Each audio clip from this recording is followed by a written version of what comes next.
Bácខ្ញុំបាទសូមអនុញ្ញាតគ្រប់ជំរាបសួរលោកស្រីអ្នកនាងកញ្ញាជាទីគោរពជាទីមេត្រីបាទដែលកំពុងទស្សនាវីដេអូនេះផ្ទាល់ក៏ដូចជាពុកម៉ែបងប្អូននិងប្រិយមិត្តដែលកំពុងតាមដានទស្សនាវីដេអូនៅតាមគេហទំព័រ YouTube របស់ Channel ព្រឹកថ្មីទាំងអស់គ្នាបាទ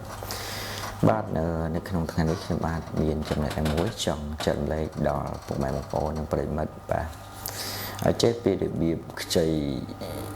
ទឹកប្រាក់ពីក្រុមហ៊ុន Smart បាទនៅក្នុងទូរស័ព្ទដៃរបស់យើងហ្នឹងបាទគឺចាប់ពី20សេនរហូតដល់ទៅ$2បាទសូមបញ្ជាក់ផងដែរការខ្ចីលុយនេះគឺពេលដែលបងប្អូនបញ្ចូលទឹកប្រាក់ត្រឡប់មកវិញក្រុមហ៊ុននឹងធ្វើការកាត់ភ្លាមបាទសម្រាប់Smart at Home បាទ SIM ទូរស័ព្ទនៅលើតុគឺมันអាចខ្ចីលុយបានទេបាទសម្រាប់ Smart Home និង Smart at Home បាទហើយមួយទៀតគឺខ្ញុំបាទចង់ភ្ជាប់ទៅនឹងសេវាកម្ម Smart លេង TikTok អត់កំណត់បាទរយៈពេលសំទោសអត់កំណត់ហ្នឹងគឺ3សេនក្នុងមួយថ្ងៃបាទអញ្ចឹងកុំឲ្យខាត់ពេលយូរយើងទៅទស្សនាពីរបៀបភ្ជាប់និងខ្ចីលុយពីក្រុមហ៊ុន Smart ទាំងអស់គ្នាបាទ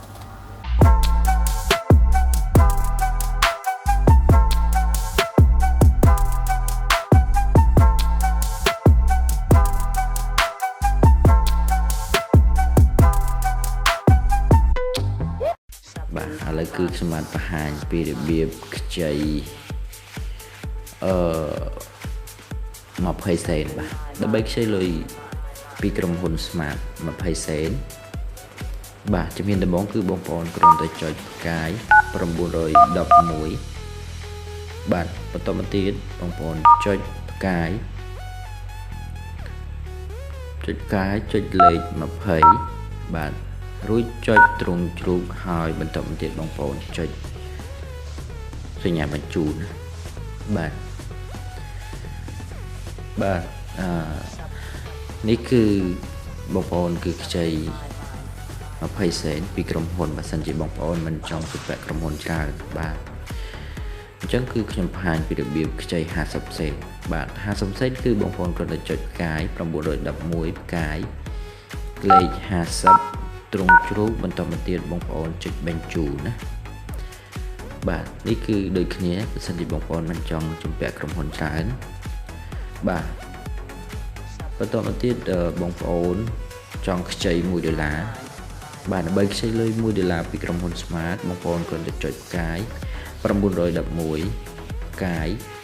បន្តមកទៀតបងប្អូនចុចលេខ100ទ្រង់ជ្រូករួចចុចបញ្ជូនណាបងប្អូន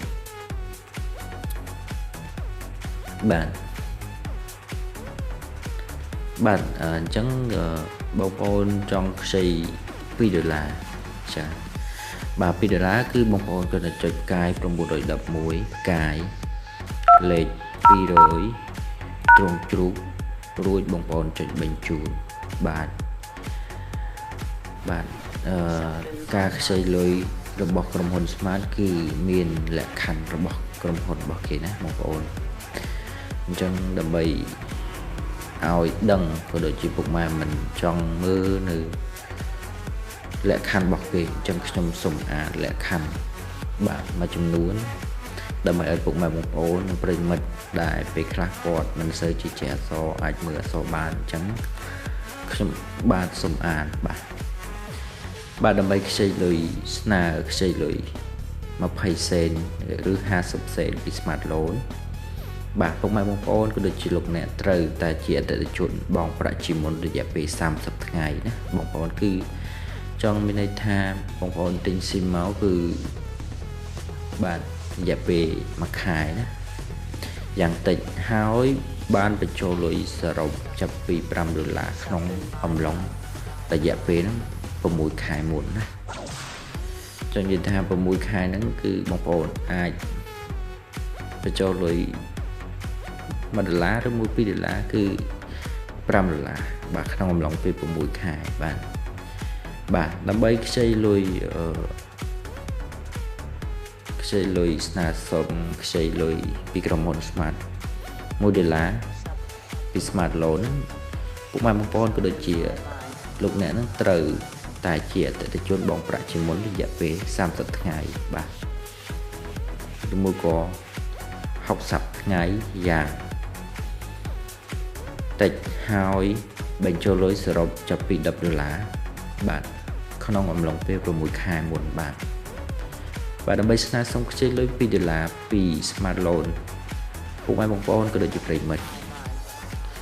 លោកអ្នកត្រូវតែជាអតិថិជនបងប្រាក់ជាមុនរយៈពេល90ថ្ងៃយ៉ាងតិចហើយបានបញ្ចូលលុយសរុបចាប់ពី$20ក្នុងអំឡុងពេល6ខែមុនបាទដើម្បីស្នើសុំខ្ចីលុយ Smart Loan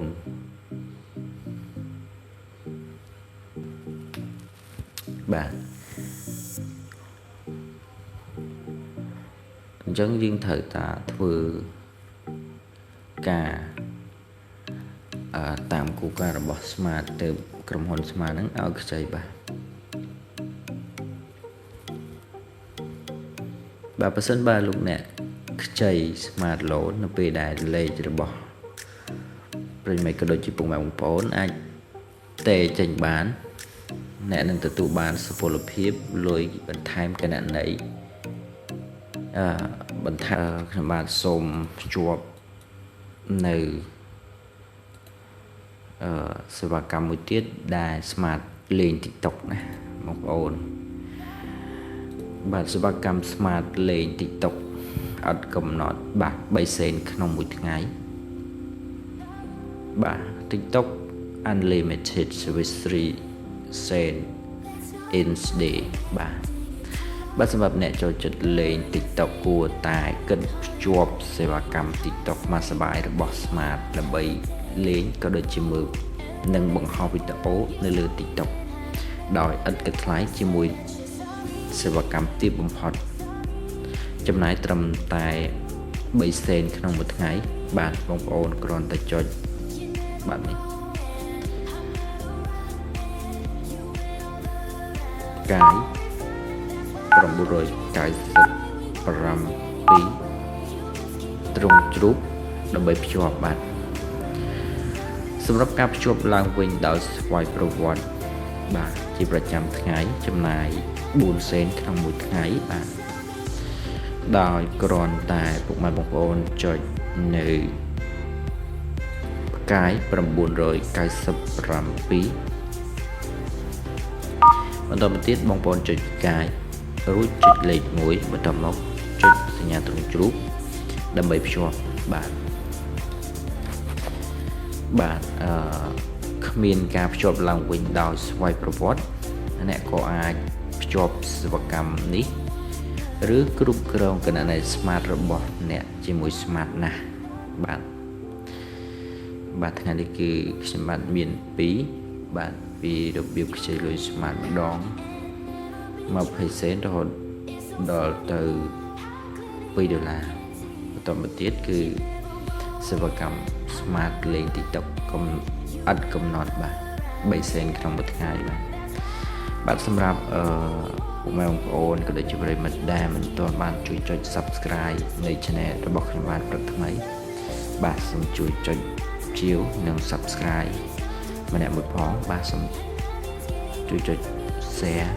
ចំណេះដឹងនេះដល់ពុកម៉ែបងប្អូនក៏ដូចជាប្រិយមិត្តដែលគាត់មិនទាន់បានដឹងគាត់បានដឹងផងបាទសូមអរគុណសូមជម្រាបលាបាយបាយ